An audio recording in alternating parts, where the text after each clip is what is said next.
Hola, este es un nuevo día para que te goces en el Señor. Bienvenido a casa.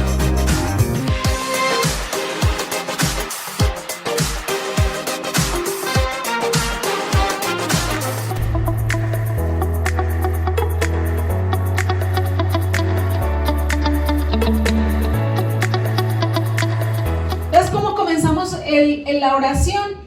Este es el inicio de cómo nosotros iniciar una oración. Dice así: Padre nuestro que está ¿dónde? En el cielo, ¿cierto?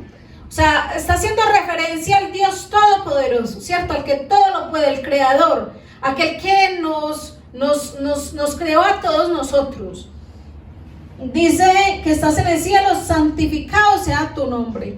Ese santificado sea tu nombre nos habla de que nosotros tenemos esa comunión con Dios, y en el momento de comunión es porque nosotros estamos derramando nuestro espíritu en Él y le estamos dando tiempo de gratitud, tiempo de calidad, y le estamos ofreciendo gracias por todo lo que es y por todo lo que Él va a hacer y por todo lo que Él es como persona. Sobre todo por eso, por todo lo que Él es como persona en mi vida. Dale gracias a Dios en todas estas áreas. Es hasta el 13, ¿cierto? Dice: perdona nuestras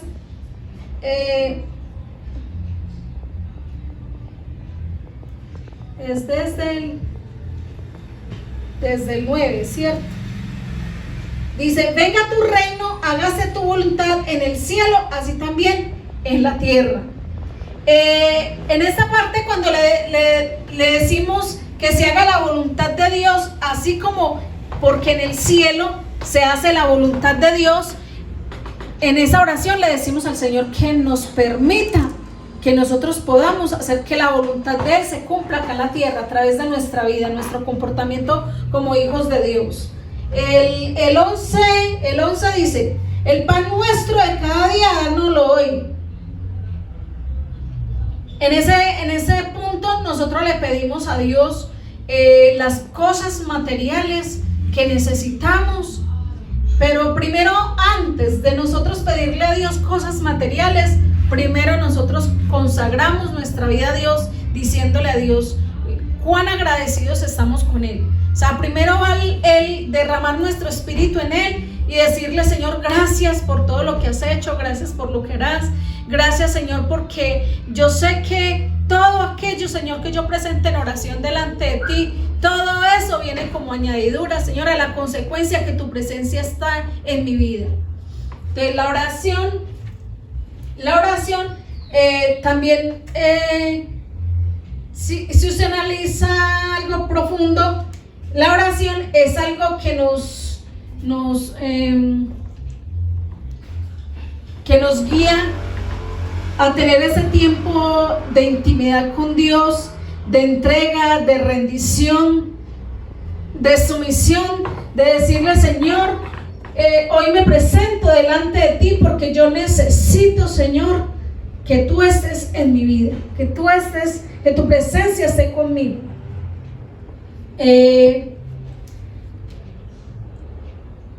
El 12 dice: perdona nuestras deudas como también nosotros perdonamos a nuestros deudores. En este punto es donde nosotros le pedimos perdón a Dios primero por los pecados que hemos cometido, y le pedimos a Dios también que nos ayude a perdonar a aquellas personas que nos han lastimado, porque eso es una lucha que vamos a tener constantemente. Cuando alguien nos ha lastimado, que tenemos esas heridas abiertas en el corazón y que luchamos constantemente con eso, con pensamientos, sobre todo con pensamientos que nos llegan a la mente de pronto de retaliación, o de pronto de nosotros romper relación con personas porque nos han lastimado. Entonces, en ese punto nosotros le decimos a Dios: Señor, perdona todo lo que yo he hecho, porque siempre tenemos que reconocer nuestras fallas, nuestra falta, y pedirle a Dios que nos dé fuerzas para nosotros poder perdonar a los que nos han ofendido. El 13 dice: y no nos metas en tentación, mas líbranos del mal, porque tuyo es el reino, el poder, la gloria, por los siglos de los siglos. Este punto dice, y no nos metas en tentación. Más bien esa traducción está mal. Y no nos dejes caer en tentación, mas líbranos del mal. ¿Sí? No nos dejes caer en tentación, porque Dios no mete o no lleva a nadie a pecar. Dios no lleva a nadie a pecar. Dice que es por nuestras concupiscencias o porque somos tentados por Satanás, pero Dios no puede tentar a nadie ni ser tentado de nadie. Entonces esos son los puntos de la oración donde nosotros debemos tener ese en cuenta cuando vamos a orar, porque a veces nosotros pedimos y no recibimos, y no recibimos porque no sabemos pedir. Vamos a Samuel 1:2. Primera de Samuel 1:2.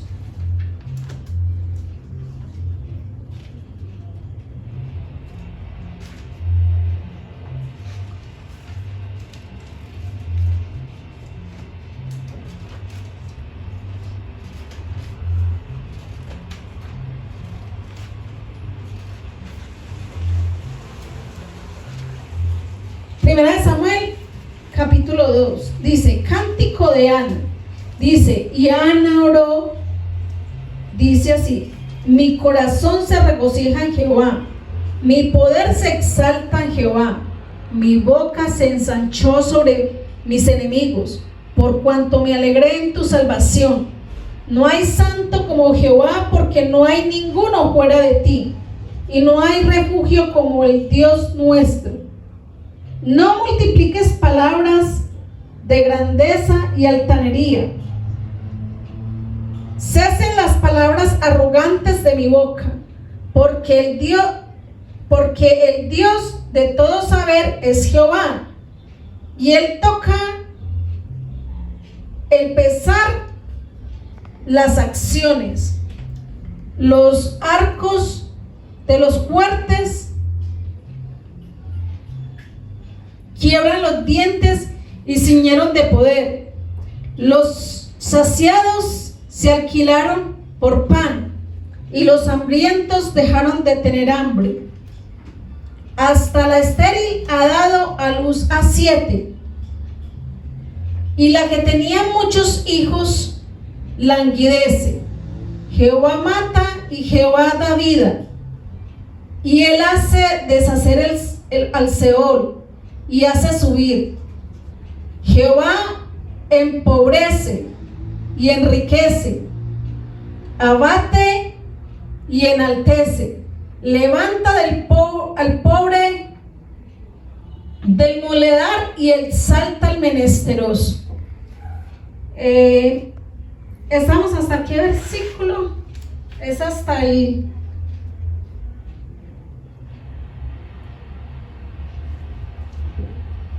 es hasta el 10. Dice así: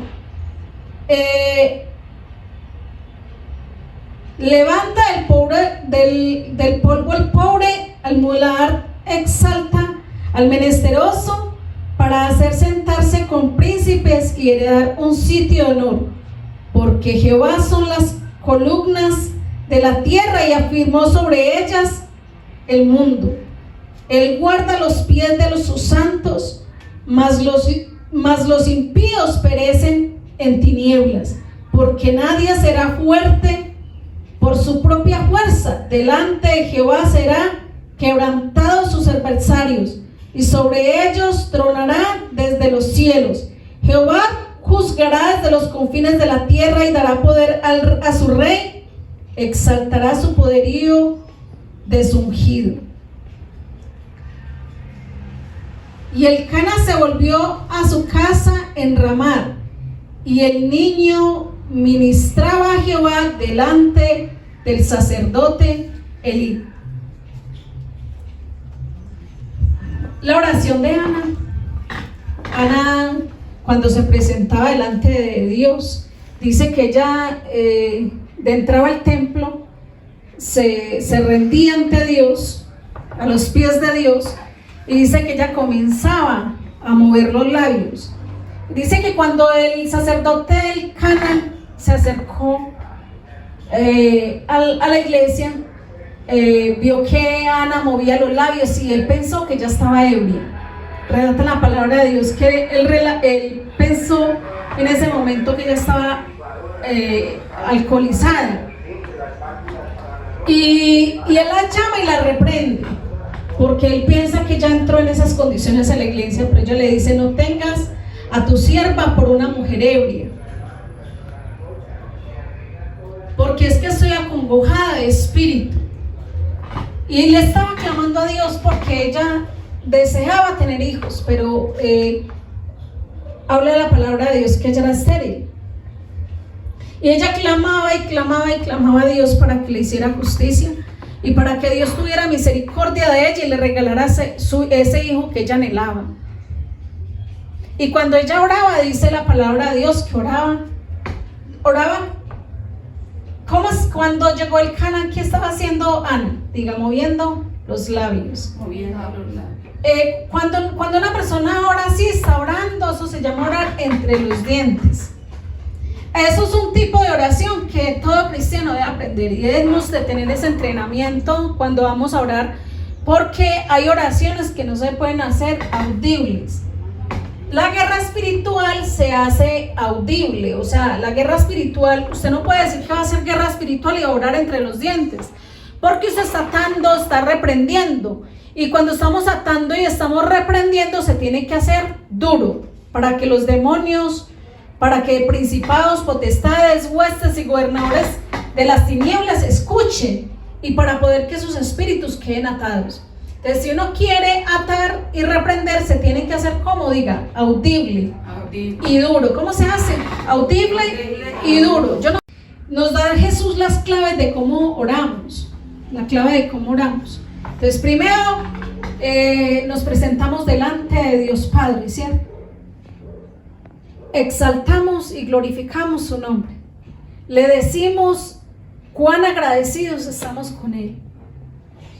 Le decimos cuánto queremos comprometernos con Él. Es un tiempo para que nosotros le rindamos honores y glorifiquemos el nombre de Dios, para que le digamos: Señor, yo quiero que tú seas el primero, Señor, siempre en mi vida. Y usted dígale: papito lindo, gracias por todo lo bueno que has sido, por tus misericordias, por tus cuidados, gracias por lo que has hecho, gracias por lo que harás. Y usted comienza a decirle a Dios todo lo hermoso que a usted se le venga en su mente por decirle a Él, de gratitud, ¿sí? Entonces así iniciamos la oración. Le pedimos perdón a Dios por nuestros pecados y nos lavamos con la sangre de Jesús. Y después de que hacemos esto, entonces dice, y les dijo: cuando oren, oren así, ¿cierto? Padre nuestro que estás en el cielo, santificado sea tu nombre, venga a nosotros tu reino, y hágase tu voluntad así en el cielo como en la tierra. Entonces pedimos, Señor, Padre, que no se haga mi voluntad, sino que se haga la tuya. Cuando usted ve a Jesús orando, cuando Jesús oraba, Él siempre le decía: Padre, que no se haga mi voluntad, sino lo tuya. Y no es que Él no sea Dios, Jesús es Dios, pero Él nos estaba enseñando a nosotros, su iglesia, y la estaba empoderando en la oración. Nos estaba enseñando cómo es que se ora. Entonces, siempre que oremos, pidámosle a Dios que no se haga la voluntad de nosotros, sino la de Él. Porque todos nosotros llegamos con mucho pecado a los pies de Cristo. Todos llegamos con muchos errores, con pecado, con imperfecciones, con un carácter que ha sido formado en el entorno donde nosotros hemos vivido. En familias donde de pronto han sido familias disfuncionales, y en familias donde ha habido mucho pecado. Todo eso se nos va pegando a nosotros. Todas esas cosas de iniquidad, de maldad, se han pegado a nuestra vida. Y nosotros tenemos que ir siendo limpiados por el Espíritu Santo, pero es un proceso. Entonces, cuando uno llega nuevo a los pies de Cristo, y cuando aún pasan los años, nosotros tenemos que tener cuidado mucho y estarnos examinando cómo estamos. Porque así también comenzamos a orarle a Dios. Si nosotros somos caprichosos y obstinados, y a veces se nos mete que tienen que ser las cosas como nosotros queramos. Entonces, ¿usted se imagina cuando nosotros nos acercamos a Dios, con qué actitud nos acercamos? Con esa misma actitud con que nosotros nos comportamos con el mundo y acá en la tierra, así mismo nos acercamos a Dios cuando oramos. Entonces a veces somos arrogantes, soberbios, nos acercamos a Dios con soberbia, con altivez, y comenzamos a pedirle a Dios cosas que no permiten, que forman una barrera entre Dios y nosotros, y no permiten que esas oraciones suban al Padre, y se rompe la comunión entre nosotros con Dios. Porque Dios dice que al altivo y orgulloso lo mira ¿de qué? Diga, de lejos. Entonces esas oraciones no son escuchadas. Dios no escucha esas oraciones. A veces queremos nosotros, cuando oramos, así como somos de arrogantes con las personas con que nos dirigimos, comenzamos a ser arrogantes con Dios. Y entonces no le pedimos, Señor, que se haga tu voluntad, ¿cierto?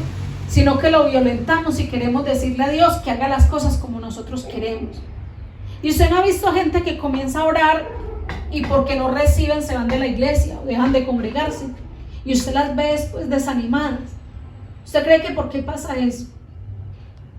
Porque son personas tan caprichosas y nunca han sido perfeccionadas en su corazón. Entonces cuando comienzan a pedirle a Dios y no reciben, se amargan en el corazón y en el espíritu, porque su corazón nunca ha sido perfeccionado en Dios. Y usted las ve que se alejan de Dios en vez de acercarse. Entonces, aun cuando nosotros estamos en esa parte de la oración, pedirle a Dios, cuando dice que no se haga mi voluntad, sino la tuya, en esa parte pedirle, Señor, perfecciona mi carácter, haz de mí una mejor persona, cámbiame, transfórmame, renuévame, ¿cierto? Restáurame, haz de mí una nueva criatura, Señor, una nueva persona, que ese chip viejo que fue insertado en el mundo salga en nuestra vida, y que Dios pueda meter ese chip nuevo en nuestra mente y tengamos una mentalidad nueva, ¿cierto? Para que cuando nos acerquemos a Dios, nos acerquemos con un corazón contrito y humillado. Dice que un corazón contrito y humillado Dios no lo desprecia. Por eso usted ve esa oración de Ana, ¿cierto? Lo que estamos leyendo ahora, y usted ve que dentro de esa oración que ella estaba haciendo, mire todo lo que dice, ¿cierto? Mire que dice que ella veía la arrogancia, ¿cierto? Veía la arrogancia del ser humano. Y es porque cuando uno está reconociendo los errores de nosotros que cometemos constantemente, en la oración tenemos que reconocer cuántas imperfecciones tenemos, cuántos errores cometemos, y eso es por eso nos dicen es que hay que cuando ore, medite. Y meditar es eso, reflexionar con respecto a que usted leyó unos versículos de la Biblia, reflexionar en cómo y examinar de cómo está nuestra vida. ¿Cómo está nuestra vida para con Dios? ¿Qué cosas hay que cambiar? ¿Qué cosas necesita Dios perfeccionar en mi vida? ¿Qué cosas necesito dejar del viejo hombre y hacer que esas cosas ya no estén más en mi vida? Que eso no me controle, que no me domine, sino que Dios sea obrando en mi corazón. Entonces, dentro de la oración siempre tenemos que pedirle a Dios que nos perfeccione. Yo recuerdo que años atrás yo veía en las iglesias cristianas que comenzaban a orar, y aún en las canciones y en la alabanza comenzaban a cantar cámbiame, renuévame, transfórmame, y esa canción decía quebrántame. ¿Cuántos llegaron a escuchar esa canción? Y a la gente les encantaban esas canciones. Sí. Son las canciones de himnos antiguos, pero la letra es muy, muy peligrosas. Muy peligrosas, porque cuando usted le dice a Dios quebrántame, usted sabe que es que le diga a usted a Dios quebrántame, es como si le dijera tritúreme. Sí.